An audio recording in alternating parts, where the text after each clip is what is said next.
اعوذ باللہ السمیع العلیم من الشیطان الرجیم من حمزہ ونفخہ ونفثہ۔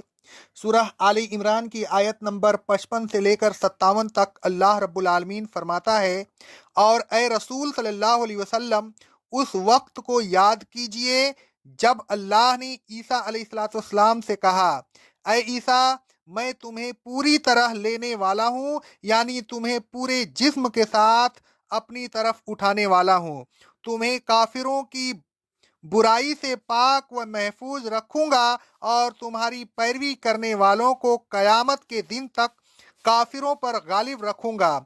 پھر تم سب کو ایک دن میرے پاس لوٹ کر آنا ہے، پھر اس دن میں تمہارے درمیان جن باتوں میں تم اختلاف کر رہے ہو فیصلہ کروں گا۔ جو لوگ کافر ہیں ان کو دنیا میں بھی سخت عذاب میں مبتلا کروں گا، اور آخرت میں بھی، اور ان کا کوئی مددگار نہ ہوگا۔ اور وہ لوگ جو ایمان لائے اور نیک عمل کرتے رہے، اللہ ان کو ان کا پورا اجر دے گا، اور اللہ کسی کے ساتھ نا انصافی نہیں کرے گا، کیونکہ وہ نا انصافی کرنے والوں کو پسند نہیں کرتا۔ آل عمران کی گزشتہ آیات زیر تفسیر اور آئندہ آنے والی چند آیات میں نصارہ کے غلط عقائد کی تردید کرتے ہوئے اللہ تبارک و تعالیٰ نے ان کو صحیح عقائد کی تعلیم اور اسلام کی دعوت دی۔ اسی سلسلہ میں اللہ تبارک و تعالیٰ نے حضرت عیسیٰ علیہ السلام اور حضرت مریم کی پیدائش کا ذکر فرمایا۔ حضرت عیسیٰ علیہ السلام کے بغیر باپ کے پیدا ہونے کی وجہ سے نصارہ نے ان کو اللہ تبارک و تعالیٰ کا بیٹا سمجھ رکھا تھا۔ اللہ تبارک و تعالیٰ نے ان کی غلط عقیدہ کا ابطال کیا۔ نصارہ کا یہ بھی اعتقاد تھا کہ عیسیٰ علیہ السلام کو سولی پر چڑھا دیا گیا تھا۔ اللہ تبارک و تعالیٰ نے آیات زیر تفسیر میں ان کی اس غلط عقیدہ کی بھی تردید کی۔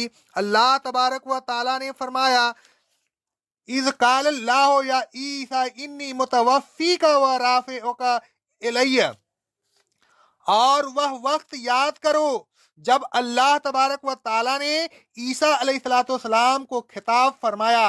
اللہ تبارک و تعالیٰ نے فرمایا، اے عیسیٰ، میں تم کو پوری طرح لینے والا ہوں، یعنی میں تم کو پورے جسم اور روح کے ساتھ اپنی طرف اٹھانے والا ہوں۔ وَمُطَہِّرُکَ مِنَ الَّذِینَ کَفَرُوا، اور تم کو کافروں کی ریشہ روانیوں سے پاک و محفوظ کرنے والا ہوں، وہ تمہیں کسی قسم کی نقصان نہیں پہنچا سکیں گے۔ وَجَاعِلُ الَّذِينَ اتَّبَعُوكَ فَوْقَ الَّذِينَ كَفَرُوا إِلَىٰ يَوْمِ الْقِيَامَةِ، اور تمہاری پیروی کرنے والوں کو قیامت کے دن تک کافروں پر فوقیت اور غلبہ دینے والا ہوں۔ ثم الی مرجعکم فاحکم بینکم فیما کنتم فیہ تختلفون، پھر تم سب میری طرف لوٹ کر آؤ گے، پھر جن جن باتوں میں تم اختلاف کر رہے ہو میں اس دن ان کا فیصلہ کروں گا۔ اس دن میں بتاؤں گا کون حق پر تھا اور کون باطل پر۔ اس آیت میں لفظ متوفی کا غور طلب ہے۔ متوفی کا مقصد توفی ہے، جس کے لغو معنی ہے پورا لینا۔ مجازہ اس کے معنی موت دینے اور صلاح دینے کے بھی ہوتے ہیں۔ مثلا اللہ تبارک و تعالیٰ فرماتا ہے سورہ الزمر کی آیت نمبر 42 میں، اللہ ہی لوگوں کی جانیں اس وقت بھی قبض کرتا ہے جب انہیں موت آتی ہے، اور اس وقت بھی قبض کرتا ہے جب انہیں موت نہیں آتی بلکہ نیند آتی ہے۔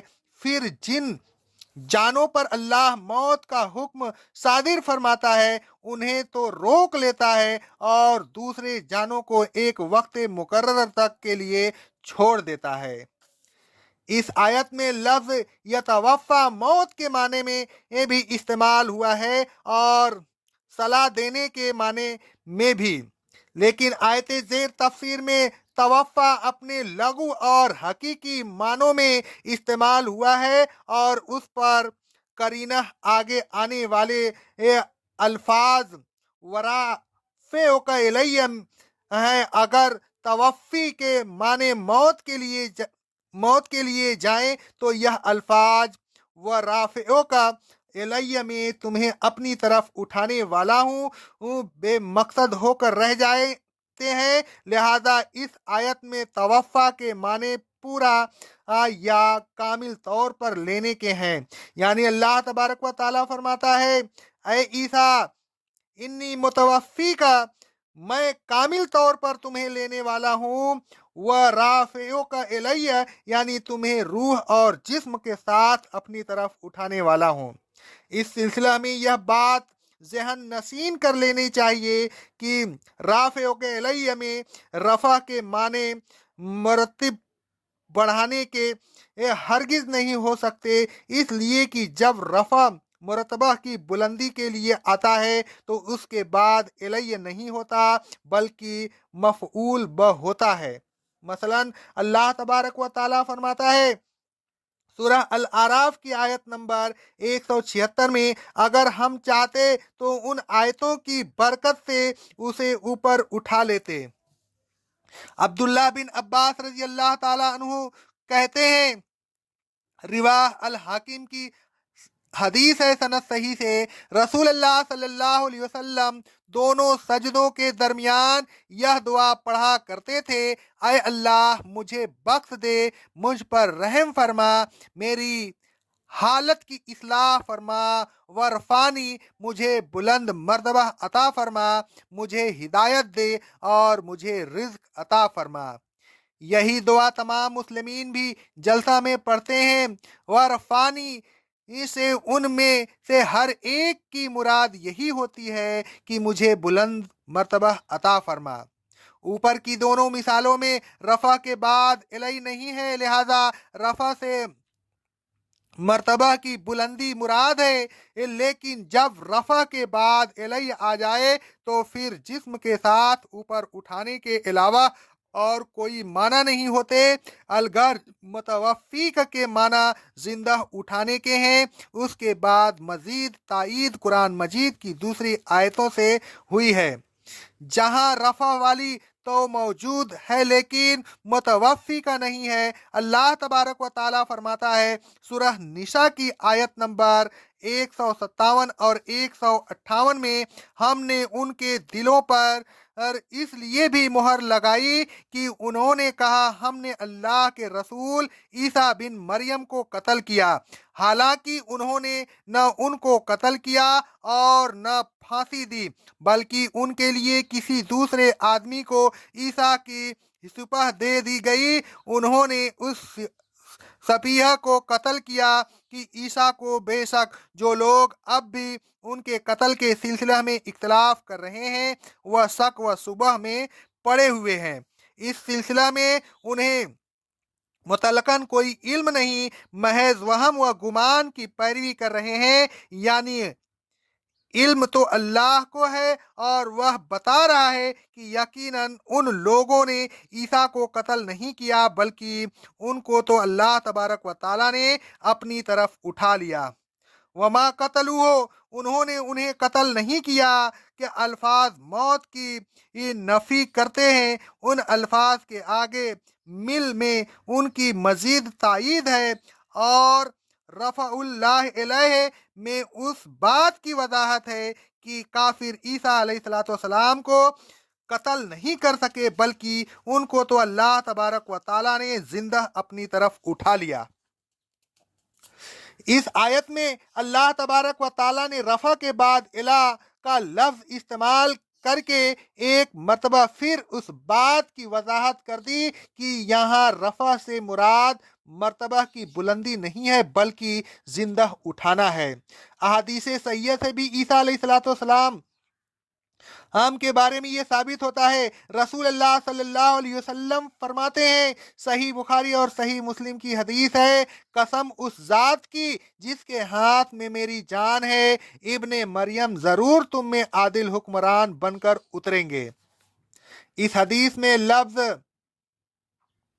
हाँ, मंजिले से भी ईसा अलैहिस्सलाम के जिंदा उठाए जाने की तरफ इशारा है, क्योंकि जो उठाया न गया हो वह उतरेगा कैसे। आगे अल्लाह तबारक व ताला हजरत ईसा अलैहिस्सलाम को मजीद तसल्ली देते हुए फरमाता है, वह मुतहिरों का मिनल लजीन कफरू, मैं तुम्हें काफिरों के सर और अहानत से पाक व महफूज व मामूर रखूंगा।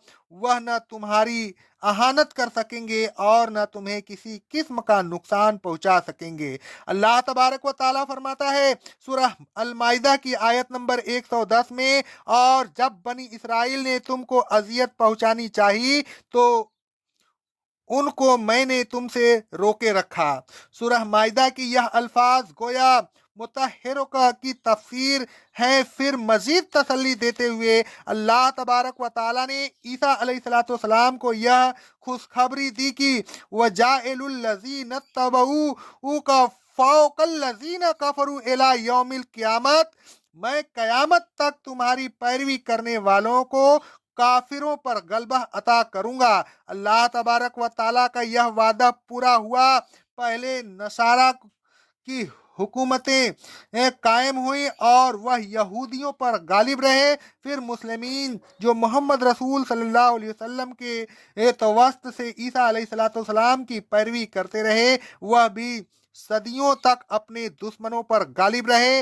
अब अगर बज़ाहिर वह वादा पूरा होता नजर नहीं आ रहा तो उसके यही माना हो सकते हैं कि ईसा अलैहिस्सलाम की हकीकी पैरवी करने वाले अब नहीं रहे। इसी चीज की अल्लाह तबारक व ताला इस तरह वजाहत फरमाता है सूरह आली इमरान की आयत नंबर 139 में, और तुम ही गालिब रहोगे अगर तुम मोमिन हो। अब क्योंकि न सही मानों में मोमिन रहे और न सही मानों में ईसा अलैहिस्सलाम के मतबूएन रहे, लिहाजा वादा गलबा किस तरह पूरा हो सकता है। अलबत्ता आइंदा जब कभी उन लोगों में सही ईमान पैदा हो गया और सही मानों में इत्तबाए रसूल करने लगे तो अल्लाह तबारक व ताला कयामत तक अपने उस वादा को पूरा करता रहेगा। अल्लाह तबारक व ताला ने ईसा अलैहिस्सलाम के मुतालिक वजाहत से बता दिया कि वह क्या थे, उनका मर्तबा क्या था। इस वजाहत के बाद भी अगर लोग उनके मुतालिक इख्तलाफ में मुब्तला रहे, एक कोई कुछ कहे और कोई कुछ कहे, तो उस इख्तलाफ का फैसला दुनिया में नहीं हो सकता। अल्लाह तबारक व ताला फरमाता है, सुम्मा इलैया मर्जिउकुम फहकुमु बैनकुम फी मा कुंतुम फीहि तख्तलिफून, तुमको मेरे पास लौट कर आना है, तो जब तुम लौट कर आओगे उस वक्त मैं फैसला करूंगा कि कौन हक पर था और कौन बातिल पर। फ़अम्मल लज़ीना कफ़रू फ़उइज़्ज़ुहुम अज़ाबन सदीदन फिद दुनिया वल आखिरत व मा लहुम मिन नासिरीन, फिर जिन लोगों ने कुफ्र किया और कुरान मजीद की वजाहत को तस्लीम न किया तो ऐसे लोगों को मैं दुनिया में भी और आखिरत में भी सख्त अजाब दूंगा और उनका कोई मददगार नहीं होगा। दुनिया में उन लोगों पर कौन कौन से अजाब आते रहे इसका इल्म तो अल्लाह तबारक व ताला ही को है, लेकिन मुल्क अरब से जिला वतनी और बार बार जंगों में उलझे रहना यह क्या कम अजाब है जो उन्हें पहुंचता रहा। आगे फरमाया, व अम्मल लज़ीना आमनु व अमिलुस सालिहात फयुअफ़्फ़ीहिम उजूरहुम, और जो लोग ईमान लाए और नेक अमल करते रहे अल्लाह तबारक व ताला उनको उनका पूरा पूरा अज्र देगा। अलगर्ज ईमान लाकर अमल सालेह करने वाले हर तरह के ऐश व आराम में होंगे रहे वह लोग जिन्होंने दुनिया में जुल्म किया और अल्लाह तबारक व ताला की नाफरमानी करते रहे, वह ऐश व आराम से महरूम होंगे, क्योंकि वल्लाहु ला युहिब्बुज़ ज़ालिमीन, अल्लाह तबारक व ताला जालिमों को पसंद नहीं करता, और जब वह जालिमों को पसंद नहीं करता तो उन्हें ऐश व आराम से किस तरह नवाज सकता है। اے لوگوں، ایمان لا کر عمل صالح کیجئے، اتباع رسول کرتے رہیے تاکہ آپ کافروں پر غالب رہیں۔ عیسیٰ علیہ الصلوۃ والسلام کے متعلق عقیدہ رکھیے کہ وہ زندہ اٹھا لیے گئے، کافر انہیں قتل نہیں کر سکے۔ اقول قولی ھذا، استغفر اللہ، استغفر اللہ، استغفر اللہ۔